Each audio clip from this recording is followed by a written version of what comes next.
Okay, we're hoping to be able to go into a coffee break at about 11 o'clock. That might be delayed by just a few minutes, depending on how this discussion goes.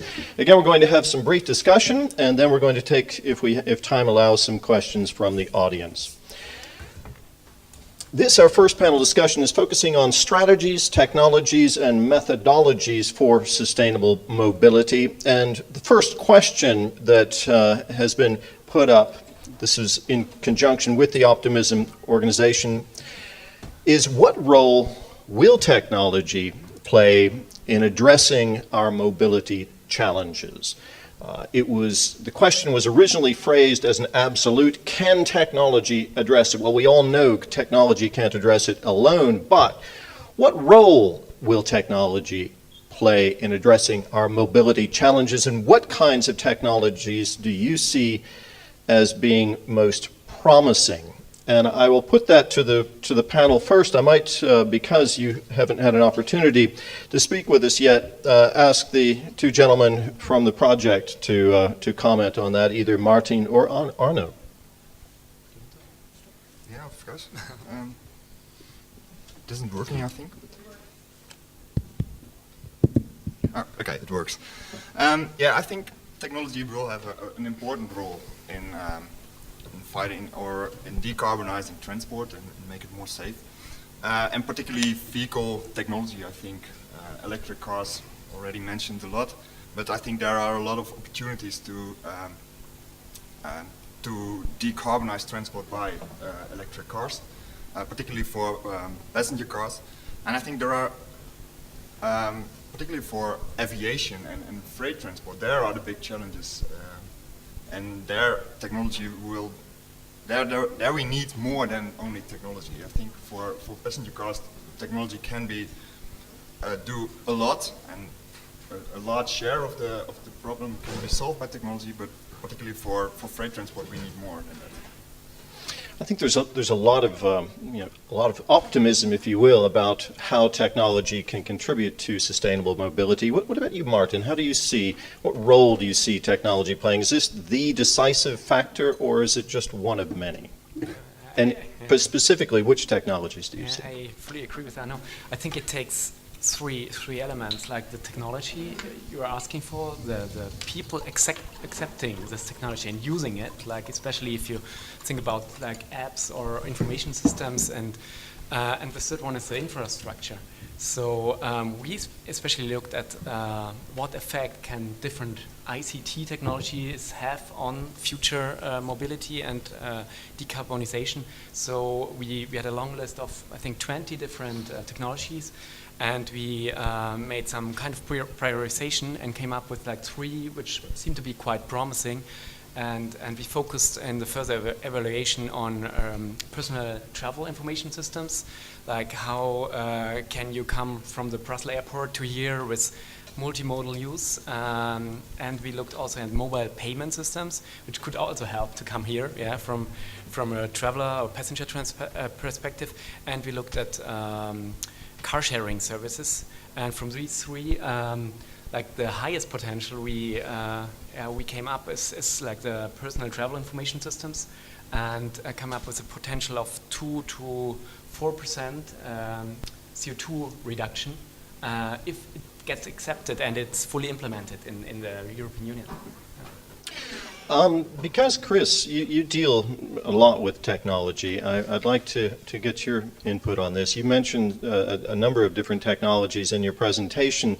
Is there one that you see as being the sort of killer technology that is going to be most important above all others?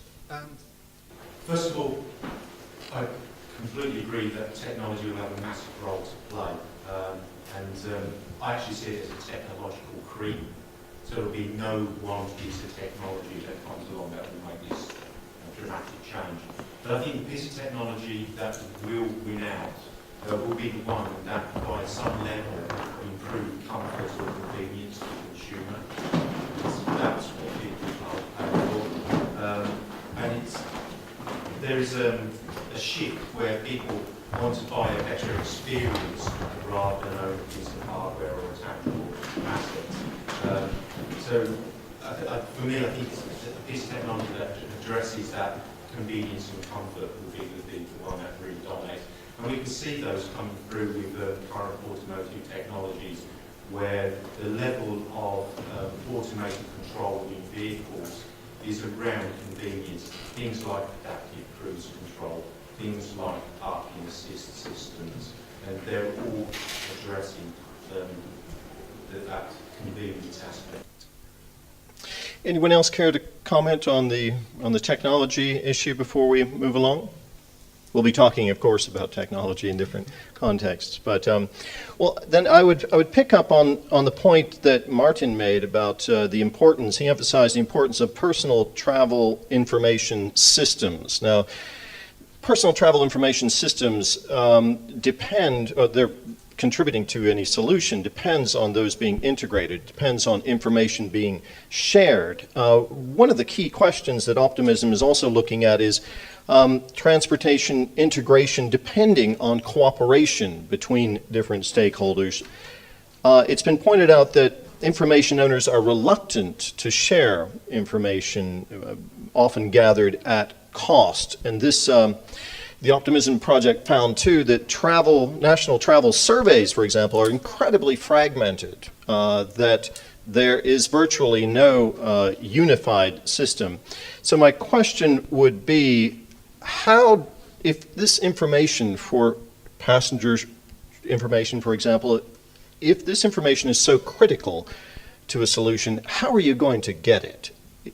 Is it only going to be gotten through compulsory measures that there will have to be, that countries and cities will be forced to share this information, that consumers will be obliged to share this information? How will you get this information?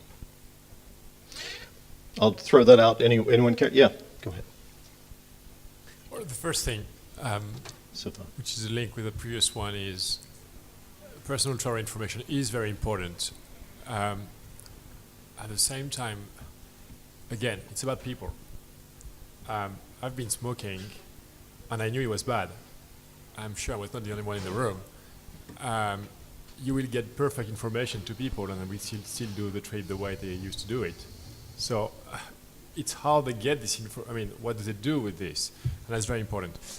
But that was not your question. But that's a limit on technology also. I mean, this is how it is used, accepted. And maybe we should start also from looking at the winners technology today, or the new things which are working today. Well, just if I may interject, I mean, with the smoking analogy, the government responded by introducing coercive measures, basically taxes, to discourage a practice that it considered to be not beneficial. So do you see a parallel there perhaps in a reverse sense for information, providing some incentive? Or I'm afraid so. That now we're going very, very much away from your initial question. But yes. It's about also creating incentives for people or for travel to happen differently. I mean, what is a congestion charge, if not that? What is a access restriction, if not this? What is a parking policy? It's also a better use of the land, but it's also this. But to come back to your question on sharing information, there are two sides to it. One is on National Travel Survey, I guess, and on, for instance, on the urban level, on data, on urban transport, we are very poor in terms of material we can use for research for many purposes. So if we have, if we could manage at the European level to have recommendations on data collectors, on data collection, on indicators, that would be very helpful. That would be one thing.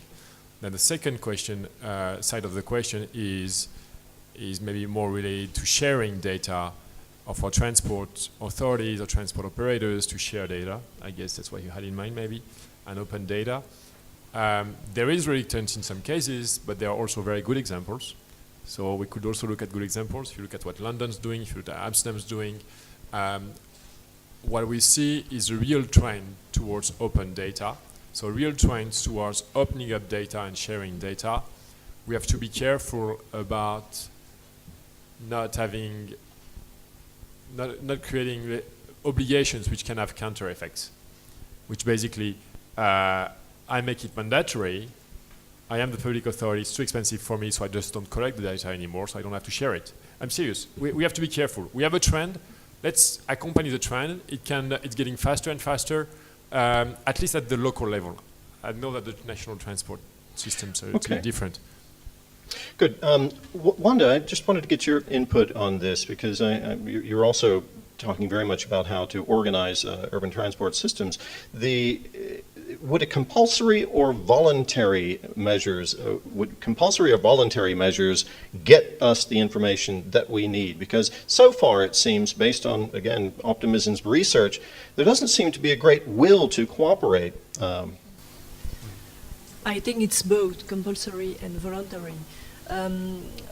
Voluntary because I think that the pressure of the market will force the public authorities in the future to give their data. If you look at Twitter, Facebook, you know when the bus is late, or you know if there is some trouble on the line bus.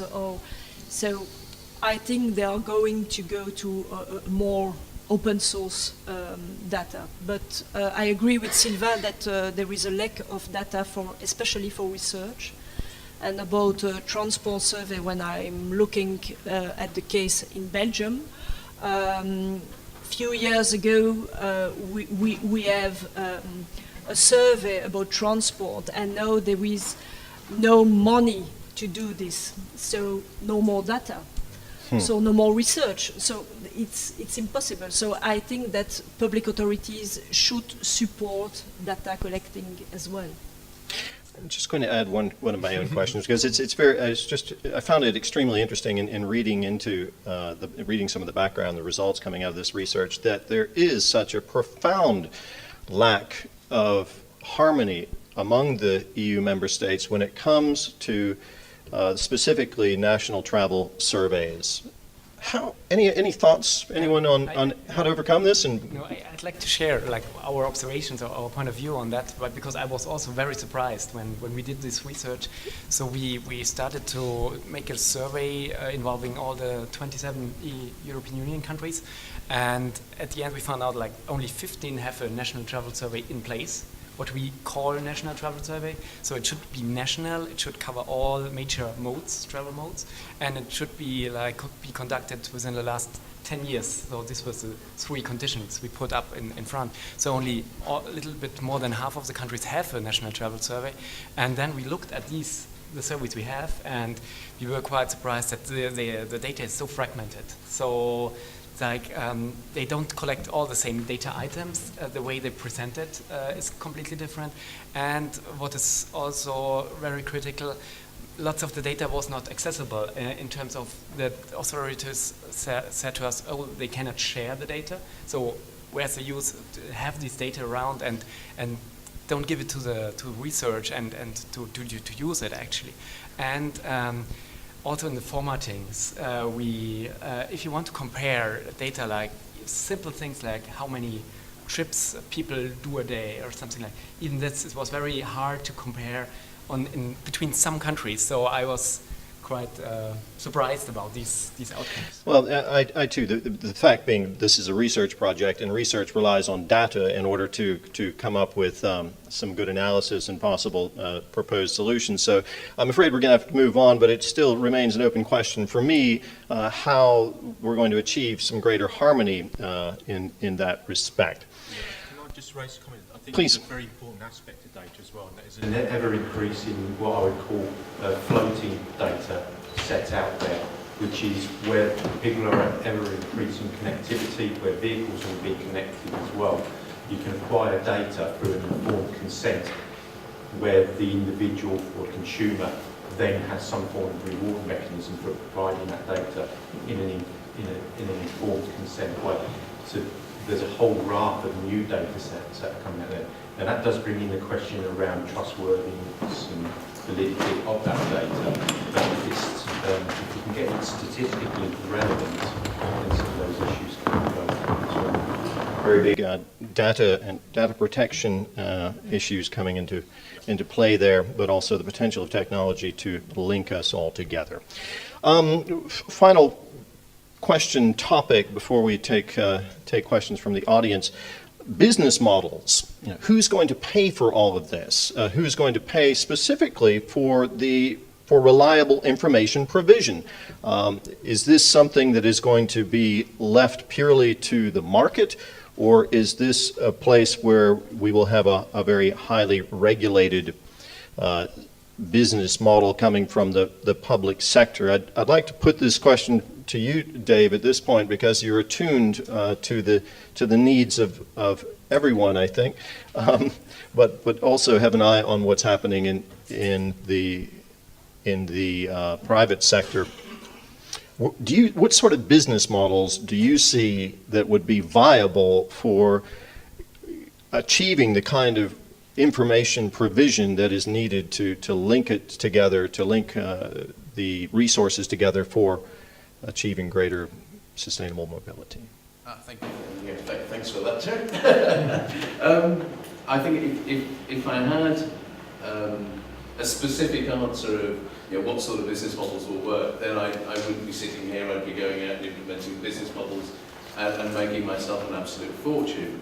I think the issues around business models and the way that business models will develop picks up on a point that was made earlier, that they have to generate benefit for both sides. And it sounds a very sort of trite thing to say, but particularly where we're talking about business models which have a technology at their heart, it's the benefit that we buy, not the technology. People buy benefits, they don't buy features.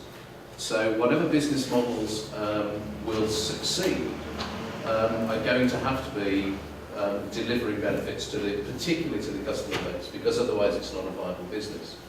And I'd like to, you mentioned it in this context, but I think it also applies to the previous point about will business models be mandated? Will public sector sort of enforce business models? And I think that goes back to the role really of do we legislate or do we intervene? I think legislation is dangerous, particularly when we start to talk about business models, because it generates a particular type of behaviour. If things are imposed upon us or legislated upon us, actually we work out how to do the minimum possible to satisfy the legislation. If government can intervene, which is a much more engaging and encouraging approach, then we're likely to get benefit-focused activity. So I think government has a role definitely, whether that's local government, whether it's national government, when we're looking at how we introduce and make effective business models. But it has to be supportive, not restrictive. So I think intervention rather than legislation. Okay, I'd like to get maybe one more comment on this from the panel before we open the floor to questions. I just want to say to our audience that if you have a question already in mind, just be prepared to raise your hand. We have someone who can pass a microphone around so that you can put your question to the panel. Other thoughts? Anyone else care to comment? Chris? Yeah, I think the answer is we really don't know. And to cite an example, 10 years ago, would we have conceived that a social media site would have been floated for several billions? Yeah, and at this stage, we don't know. And I think there will be a whole host of innovative business models that manifest themselves around this whole digital industry space relating to transportation. Okay. Any other comments before we open the floor? Gentlemen, we have a microphone coming your way if you want, but your voice does carry quite well.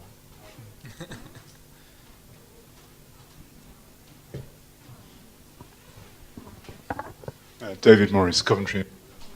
Could I offer a comment on benefit features kind of argument? Because I've heard that in the motor industry for many, many years. But I think Chris Reeves' comment is quite interesting on this one, because the argument that people want benefits rather than features runs very, very counter, I think, to the famous Steve Jobs kind of aphorism that we got earlier, that people don't know what they want until we show them. And my own experience in technology development fields, running technology development units, is very much like that.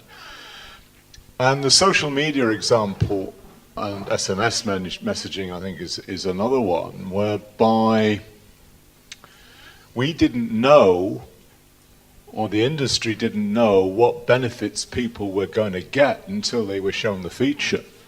You know, the argument about SMS messaging originally was, who on earth would want this? Like, who on earth would want a camera on a phone was one of the original arguments about that. But only when people got a hold of this feature and they said, hey, I can do this now, did the benefits of that emerge. And I think the whole development of, let's say, Facebook as a major commercial asset is something which wasn't actually expected originally, but came out of people being to assess what features it got and say suddenly, hey, I can use these features to generate these benefits. So I'm not convinced, Dave, that, you know, it's as straightforward as one against the other. Okay, Dave, would you care to comment to that? It's, I think, less of a question than it is just a challenge to your notion. I will, of course, respect my early colleagues' views. As we are at the same institution, I think we'd be the same to argue. But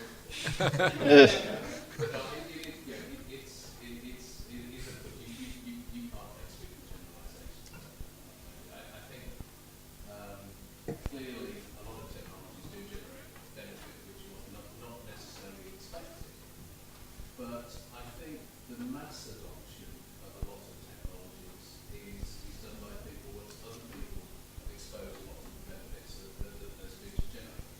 So the early adopter community actually realises a lot of the benefits and features that people like me wouldn't necessarily see at face value. So, but the benefit, if you like, of the feature is realised by a small portion of us, not the majority. But I think the lesson is, final comments on this argument, I think the lesson is that, you know, the only way in which we can make progress in the smart mobility field in this area in general may be through experimentation. Okay. And some experiments are going to fail, like the Apple Newton did.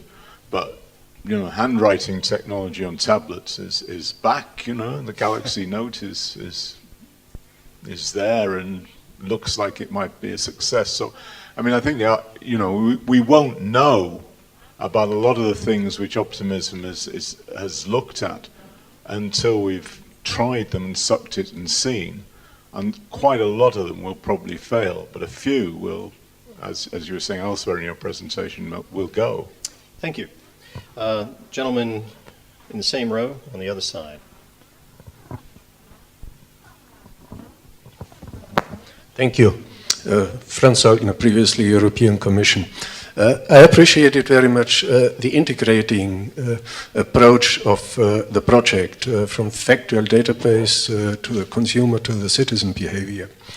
I found in the project, also in the presentations and discussion this morning, high weight was given to technological aspects, but maybe technology and in particular ICT can bring its benefits on the basis of other elements pre-existing, and that's infrastructure and quality of the services. It is for good reason that the white paper for European transport policy put so much weight on infrastructure. In fact, the number is not, appears terrifying, is not terribly high. You just take the sum of all national expenditures for transport investment, out of the 6,500 billion euros a year, total public spending, and you sum it up over the next 20 years or 40 years up to 2050. So this is just on the trend. It is also for good reason that for the introduction of alternative technologies with alternative fuels, we have singled out infrastructure with this proposal for a directive, which is in the interinstitutional discussion now. And it is infrastructure which first needs to exist, and then you can connect it and you can inform about. And it's the quality of the services which has to exist first. That's what we heard in the public consultations on the Green Paper on urban transport, and also with the action plan. People said, if public transport is for free and the quality is not there, it would not be accepted. If the quality is there, you don't need to make publicity for it.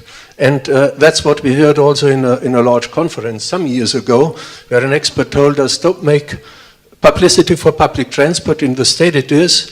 People will use it once and never ever again in their life. Okay. And with information, just to add that, because this was addressed here, if you have perfect information for the passengers, just on the delay of the train, as it would be in this country, or some years ago, which train didn't work in UK, it wouldn't help. In Switzerland, for instance, you would not need that information, it just works. And maybe others, but Sylvain, who has good experience in both, and who represents some 65 cities who have to do the investment, maybe you could comment on that. The question, I think, being more about the emphasis on infrastructure versus technology or ICT, the need to emphasize that. And the focus on quality, improving quality of services, particularly public services. Yes.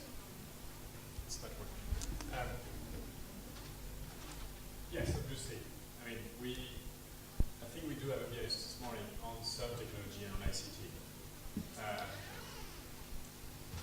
Maybe the infrastructure is there, but it's an issue, I don't know.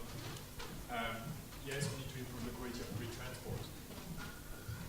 No, if you take it today, it's not going to prevent you from doing it tomorrow. I want to defend public transport. It's not that bad. It's working fairly well in many cases. But yes, quality of public transport. Yes, infrastructure.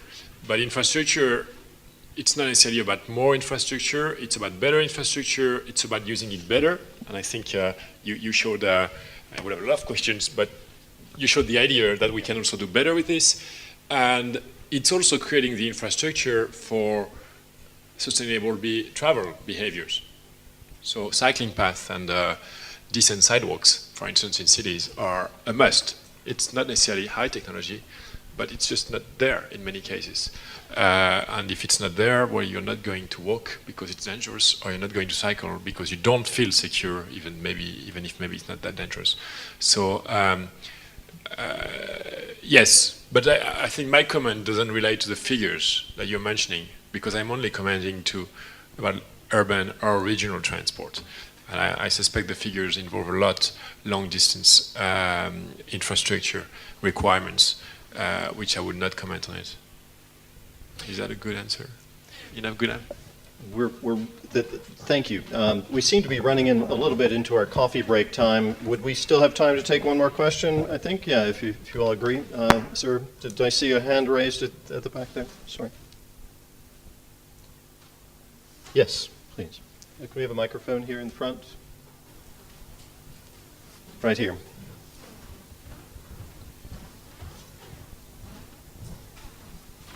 Thank you. So I would like just to make a short comment regarding a point that has been raised in both Wanda's and Sylvain's presentations about the need to change the way in which people choose to travel, so that the social, economic aspect. I think that we need to go further before the moment where they have to choose, and we need to emphasize the need to travel in a more sustainable way already during the educational period. So from very young children, they need to be taught that they need to learn all these sustainable ways of traveling. This is my first comment, and the second one relates to the innovation deployment, how to get innovative projects into the market. And I'm not working directly on this in the Commission, but I know that Horizon 2020 will support, in principle, innovation procurement, which will allow public authorities to choose an innovative solution, so to spend funds, for example, from the national funding of their region, or from the structural funds, for example. They will have the possibility to invest in innovative solutions.